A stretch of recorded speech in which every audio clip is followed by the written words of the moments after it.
Yaiba pabung. Tamo chauna di pabung na pesa pini na haibu duta mi hatu hatu jenthara ini. Adu guli chai chani kari do khang di tamo chau sina maro ma. Hai ngai kho. Nang thabuk chaka da natro.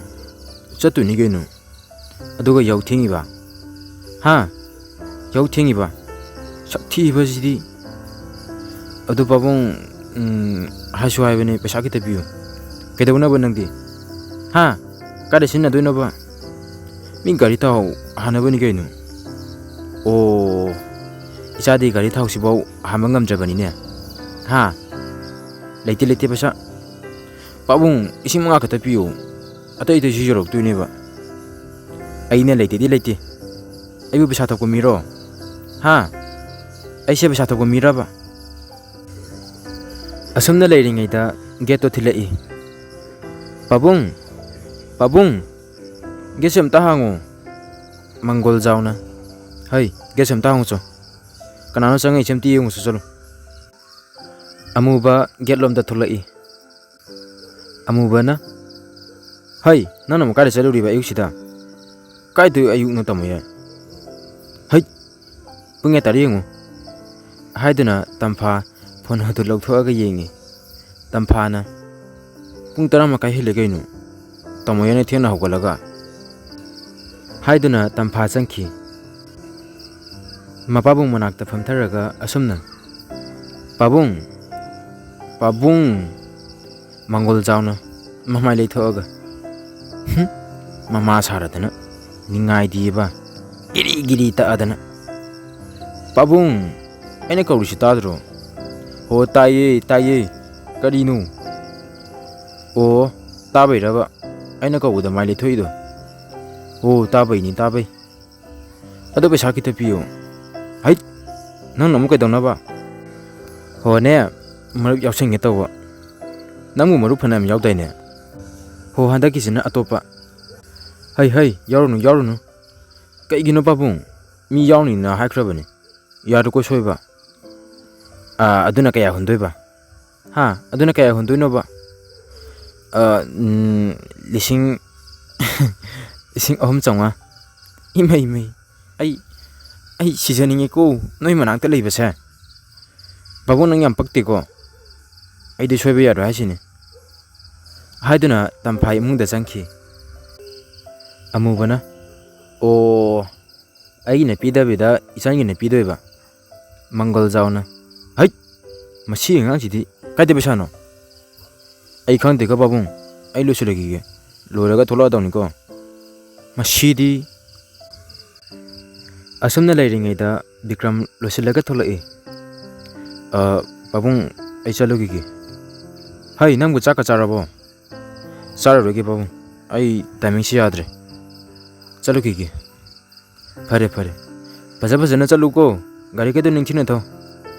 Hoi pabung. Hai dana Bikram garage tagi gari do thokdolai. Somdana machin mapado. Amubana. Ijan. Tamoya. Chak toro thiramuko. Hoi tamoya. Amubasu washroom da changkre. Tampana kitchen da changduna mapabung amadi mabungi chak thinaba sem chakre. Loiraga phami. Tampa phone du lokthoga kekenu yengi.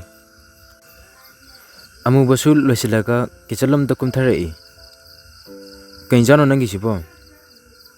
Sayena kamina chimba thongabane tamoya. O. Ado tamoya ekinam ta haige. Kaino. Tampa mabung atomba dedi khara khoktak sabani. Aduna khara kirap tawna.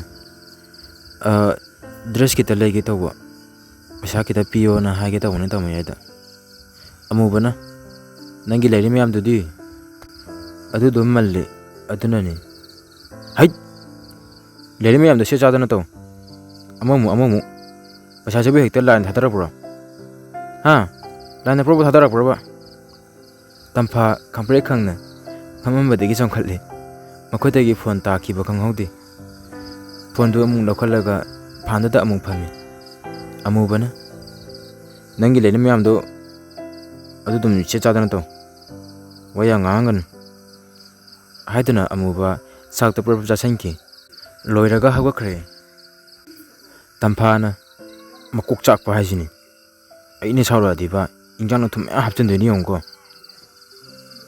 somdana mangol jaw phamanga leiningeda amubana pabung ai chalage pesa biro kaide pesa nune atomba adudi ai upodi lau thorage hai ngaiko kaya ne benangi do lising manga asumna mangol jaw lising manga putho aga pikre amubasu magi thabak chaikre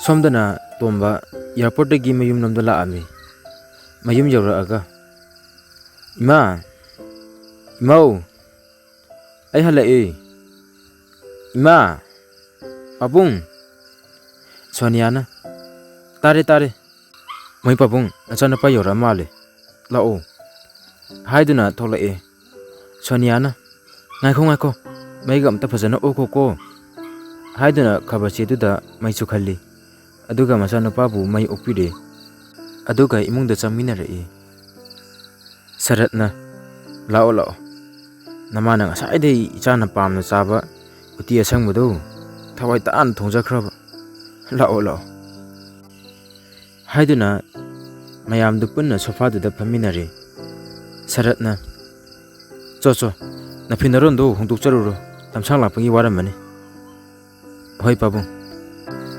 tomba navy officer ama oire Sonia college ki professor ni aduga saratna banking manager oina thabak puri mark su retire chatore makogi amatta pokchaba masani tombasi saratna mama adudi chakhumda changasidana isa se chaklama mani achoi pa chabu isa sunate kemta charam khire mase la one mama nangbo hoi mai pabung matai manau do chakhumda changkhre masana chana ba haidana chakto thibire saratna chakto humbi tombana aina ko bata didi imaga babunga di kitchen de lere medana saratna lao charasi hai ngaiko yumda dine ipa ipugi iron iekse mai seng na haga dawa ko hoi pabung Soniana mi pabungi thane gi samu hore